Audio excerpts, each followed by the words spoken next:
વિદ્યાર્થી મિત્રો, good morning. આપ સૌ ટીવાય બીએસસી હોમ સાયન્સના વિદ્યાર્થીની છો. અલગ વિષયો સાથે નવા વર્ષમાં પ્રવેશ મેળવેલ છે. તમોને આનંદ સાથે ઉત્સુકતા હશે જ કે હવે શું અને કયા અને કેવા વિષયો ભણાવવામાં આવશે.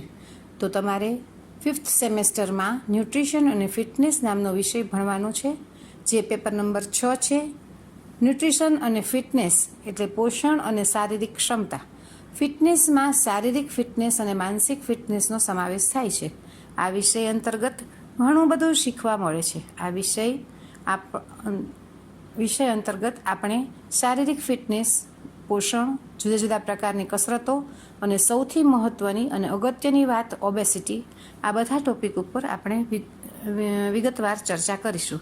સૌ પ્રથમ તો શારીરિક ફિટનેસ એટલે શું, તેની જુદા જુદા શરીરશાસ્ત્રીઓ દ્વારા આપવામાં આવેલી વ્યાખ્યા તેમજ દરેક વ્યક્તિનું આરોગ્યની ચકાસણી, આરોગ્ય સુધારણા માટેના પરિબળોની વિગતવાર ચર્ચા કરીશું.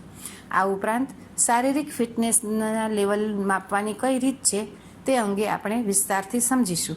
શારીરિક રીતે ફિટ રહેવું હોય તો કયા ઉપાય કરવા જોઈએ તે પણ આપણે વિગતવાર ચર્ચા કરીશું.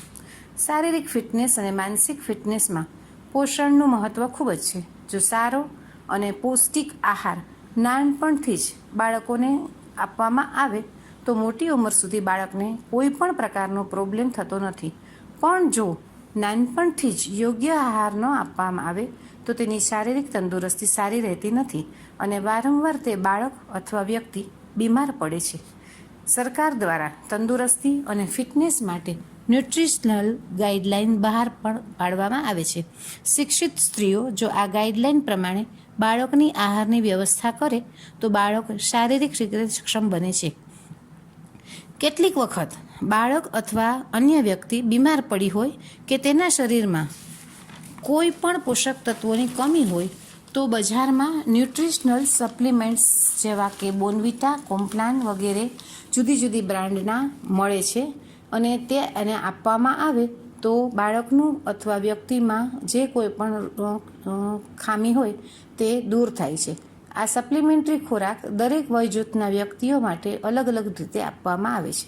જન્મના 6 માસથી 2 વર્ષ સુધી સેરેલેક જેવા ખોરાક આપવામાં આવે છે, જ્યારે કેટલીક માતાઓ પોતાના દૂધની સાથે ઘરમાં બનતો સપ્લિમેન્ટ ફૂડ આપવાનો આગ્રહ રાખે છે. આ જ રીતે કિશોરાવસ્થા, યુવાવસ્થા, સગર્ભા સ્ત્રીઓ, ધાત્રી માતા, પ્રૌઢાવસ્થામાં જુદા જુદા સપ્લિમેન્ટ આપવામાં આવે છે. વ્યક્તિની જિંદગીમાં ફિટનેસનું મહત્ત્વ શું છે તે જ રીતે કસરતનું પણ ખૂબ જ મહત્ત્વ છે. જો તમારે આખી જિંદગી શારીરિક રોગો અને માનસિક ઉપાધિઓનો પ્રતિકાર કરવાની ઈચ્છા હોય તો ઓછામાં ઓછી 30 મિનિટ કસરત કરવી જ જોઈએ, એવું દરેક શરીરશાસ્ત્રીઓનું કહેવું છે. શરીરને જીવતું રાખવા કસરત ખૂબ જરૂરી છે. કસરત જુદા જુદા પ્રકારની હોય છે, જેમ કે ચાલવું, ધીમેથી દોડવું અને દોડવું, એ બંનેમાં પણ ફેરફાર છે. ધીમેથી દોડવું એટલે ધીમે ધીમે પગલાં લઈ અને દોડવું એટલે ખૂબ જ સ્પીડમાં દોડવું. તરવું, ઘરની બહાર સાયકલ ચલાવવી, નૃત્ય કરવું, યૌગિક ક્રિયા કરવી, સૂર્ય નમસ્કારની કસરત કરવી, લાફિંગ ક્લબમાં કરાવવામાં આવતી કસરત કરવી, હેલ્થ ક્લબની કસરત જેમ કે ટ્રેડમિલ પર ચાલવું વગેરે પ્રકારની કસરત થઈ શકે છે. આ કસરતનું મહત્ત્વ અને ફાયદાઓ વિશે વિગતવાર પછીથી ચર્ચા કરીશું. ત્યાર પછી આવે છે વેઇટ મેનેજમેન્ટ. વધુ વજન એ રોગને આમંત્રણ. એ સૂત્ર અનુસાર જો માનવીની ઉંમર અને ઊંચાઈના પ્રમાણમાં જો વજન વધારે હોય તો શારીરિક તકલીફ થાય છે. જુદા જુદા રોગો થવાની સંભાવના રહે છે. તે માટે શારીરિક વજન કયા કારણોસર વધે છે તે જાણીને વજન વધતું અટકાવવું જોઈએ. વજન વધવાથી કયા પ્રકારની તકલીફ ઉત્પન્ન થાય છે તે પણ દરેક વ્યક્તિએ જાણવું જોઈએ. વધુ વજન થાય તો તેના ભય સ્થાન કયા છે તે અંગેની જાણકારી સ્થૂળકાય વ્યક્તિ પાસે હોવી જોઈએ. વજન વધે નહીં અને તે માટે વ્યક્તિએ જાગૃત રહેવું જોઈએ. વજન ઘટાડવા માટે આહાર નિયમન કરવું જોઈએ. કયા પ્રકારનો આહાર કેટલા સમયના અંતરે લેવો તે અંગે માહિતગાર થવું જોઈએ. વજન ઘટાડવા માટેની કસરત પણ વ્યક્તિએ રેગ્યુલર કરવી જોઈએ. કેટલાક લોકો અથવા યુવાનો તરંગી આહારના શોખીન હોય છે. તરંગી આહાર એટલે અસંતુલિત અને અનહેલ્ધી ફૂડ. આવો આહાર વ્યક્તિ દિવસ દરમિયાન લે છે, પણ તેને કોઈ પણ પ્રકારનું પોષણ મળતું નથી. માત્ર ખોરાક ખાધો તેનો આત્મસંતોષ મળે છે. લાંબે ગાળે આહાર નુકસાન કરતા સાબિત થાય છે.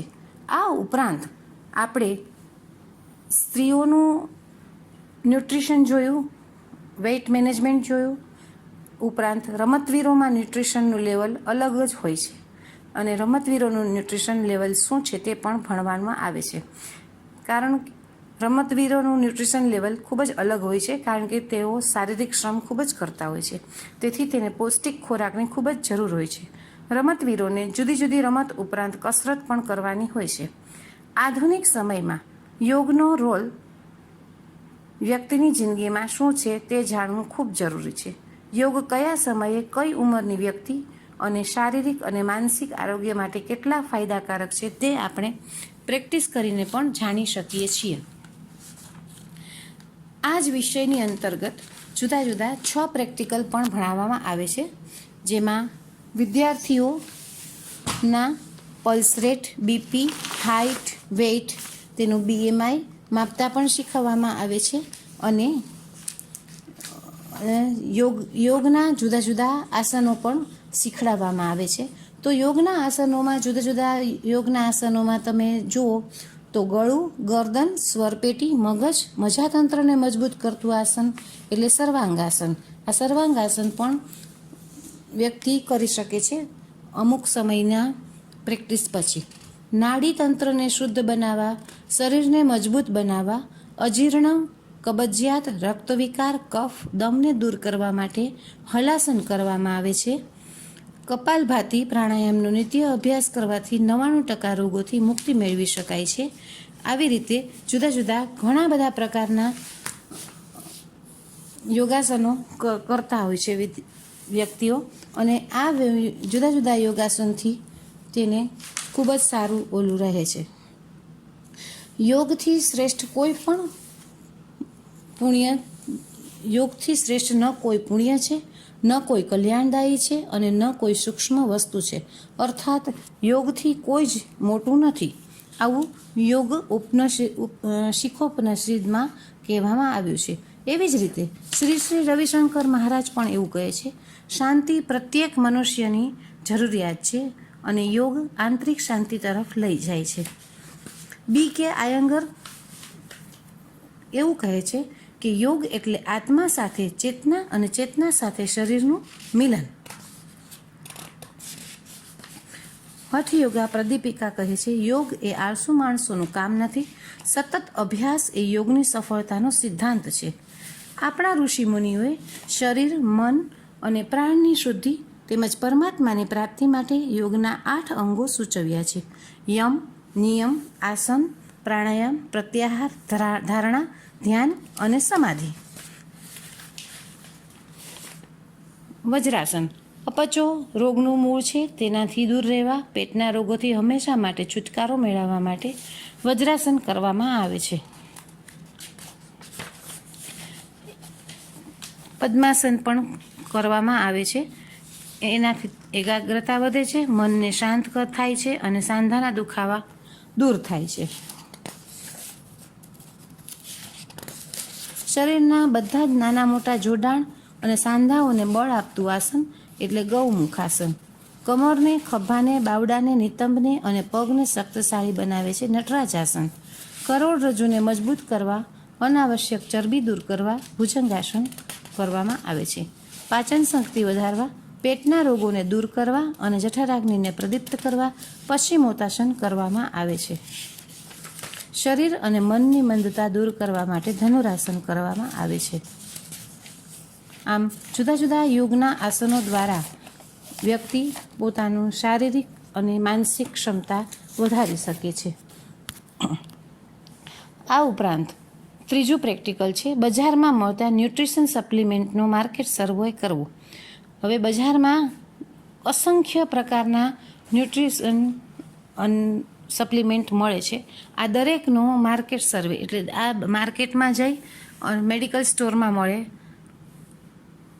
મોલમાં મળે, એવી રીતે મોલમાં અથવા તો મેડિકલ સ્ટોરમાં જઈ અને દરેક બ્રાન્ડના ન્યુટ્રિશન સપ્લિમેન્ટને લેવામાં આવે છે અને એમાં એની ન્યુટ્રિશન વેલ્યુ દરેકમાં 100 ગ્રામે કેટલી છે એ જોવામાં આવે છે. ત્યાર પછી વિદ્યાર્થીઓને ફિટનેસ ક્લબની મુલાકાતે લઈ જવામાં આવે છે. તો ફિટનેસ ક્લબ એટલે કોઈ પણ જીમ અથવા તો શારીરિક કસરતો કરાવતું હોય એવું સ્થળ, એને ફિટનેસ ક્લબ કહેવામાં આવે છે. આમાં જુદા જુદા પ્રકારની કેટલી પ્રકારની કસરતો કરવામાં આવે છે એ દેખાડવામાં આવે છે અને કયા કયા સાધનો દ્વારા કસરત થાય છે તેની જાણકારી આપવામાં આવે છે.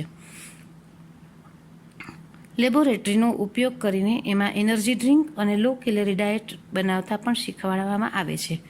ઉપર મુજબના 6 પ્રેક્ટિકલ છે જે પ્રેક્ટિકલના પીરિયડમાં વિસ્તૃત રીતે ભણાવવામાં આવે છે અને એની જાણકારી પણ આપવામાં આવે છે. આમ ન્યુટ્રિશન અને ફિટનેસ વિષય અંતર્ગત વ્યક્તિની ફિટનેસનું મહત્ત્વ, પોષણનું મહત્ત્વ, શારીરિક કસરતનું મહત્ત્વ અને ઓબેસિટી જેવા ટોપિકની ચર્ચા કરવામાં આવે છે. આ પ્રકારના વિષય ભણવાથી ગૃહિણી પોતાની અને કુટુંબના સભ્યની શારીરિક તંદુરસ્તીનો ખ્યાલ રાખી શકે છે. ન્યુટ્રિશન અને ફિટનેસ વિષય મારફત દરેક વ્યક્તિ પોતાની શારીરિક ક્ષમતા કેટલી છે તે પણ જાણી શકે છે અને તે પોતે કઈ રીતે પોતાના શરીરની અનુસાર કામ કરવું એ પણ જાણી શકે છે. જે વ્યક્તિ પૂરતો ખોરાક લે છે તે દીર્ઘાયુષ્ય ભોગવે છે અને તેના બાળકો પણ તંદુરસ્ત જન્મે છે એવું જાણવામાં આવે છે. જુદા જુદા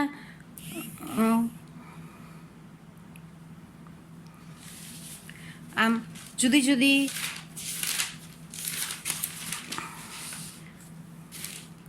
વ્યક્તિઓના અભિપ્રાયો જાણી અને ફિટનેસ અને ન્યુટ્રિશન કઈ રીતે લઈ શકાય તે આપણે જાણી શકીએ છીએ.